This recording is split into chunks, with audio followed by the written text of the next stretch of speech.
कहा जाता है कि न तो मृत्यु, प्रलय और समस्याएं स्थिति देखकर आती हैं और न ही उनके आने का कोई समय होता है। हम नहीं जानते कि दुनिया कब खत्म होगी या यह खत्म होगी भी या नहीं, लेकिन भगवत गीता के अनुसार हम निश्चित रूप से यह कह सकते हैं कि जो पैदा होता है उसका अंत भी एक न एक दिन अवश्य होता है। दोस्तों, आज के इस वीडियो में हम उन तथ्यों के बारे में बातें करेंगे जो पृथ्वी के विनाश का कारण बन सकते हैं। ब्रह्मांड में पृथ्वी का निर्माण लगभग 4.5 अरब वर्ष पूर्व हुआ था और अब तक के जानकारी के आधार पर पृथ्वी हमारे सौरमंडल का तीसरा और एकमात्र ऐसा ग्रह है जिस पर जीवन संभव है। वैज्ञानिकों के अनुसार पृथ्वी पर जीवन के अस्तित्व को लगभग 3.5 अरब वर्ष हो चुके हैं और तब से लेकर आज तक पृथ्वी ने कई प्राकृतिक और मानवीय आपदाओं का सामना किया है और इन्हीं कारणों से पृथ्वी के अंत की संभावना से इनकार नहीं किया जा सकता है।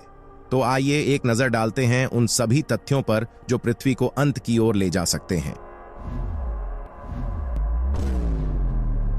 जानते हैं पृथ्वी के विनाश पर साइंस की क्या मान्यता है।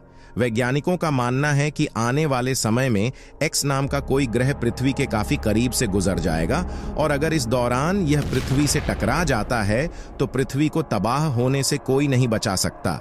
लेकिन कई वैज्ञानिक हैं जो इस बात से साफ इनकार करते हैं। उनका मानना है कि ब्रह्मांड में कई ऐसे ग्रह और उल्कापिंड हैं जो कई बार पृथ्वी के पास से गुजरे हैं और उनसे अभी तक कोई खतरा नहीं देखा है।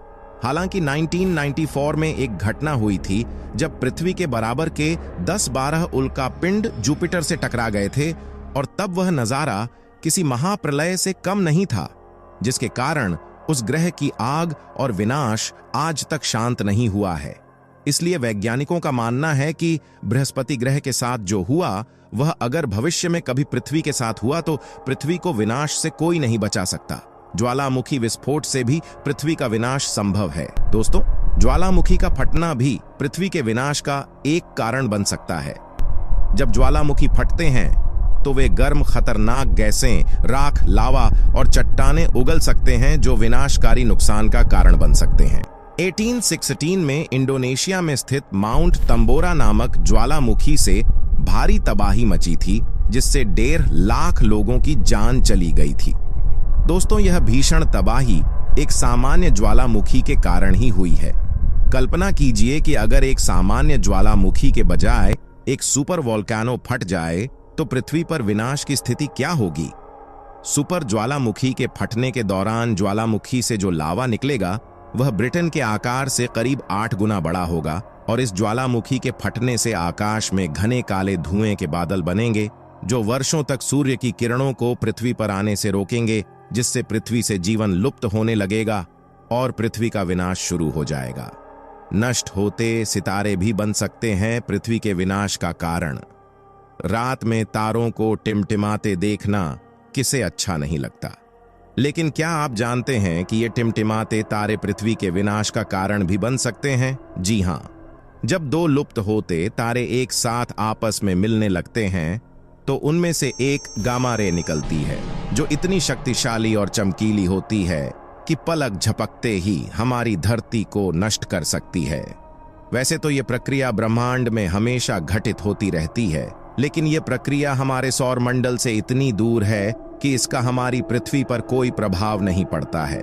इन 2 लुप्त होते तारों के मिलन से इतनी अधिक गामा किरणें निकलती हैं कि इनकी ऊर्जा हमारे सूर्य से लगभग 10 अरब गुना अधिक होती है।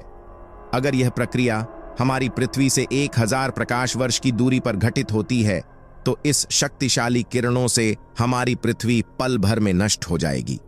महाभारत की गाथा के अनुसार पृथ्वी का विनाश कैसे होगा? महाभारत में भी कलयुग के अंत में प्रलय का उल्लेख मिलता है। यह प्रलय पृथ्वी पर लगातार बढ़ती गर्मी के कारण होगा। महाभारत महाकाव्य में लिखा है कि कलयुग के अंत में सूर्य का तापमान इतना बढ़ जाएगा कि समुद्र और नदियां सूख जाएंगी, धरती पर बारिश पूरी तरह से रुक जाएगी और सूरज की यह भीषण आग धरती को पाताल तक भस्म कर देगी।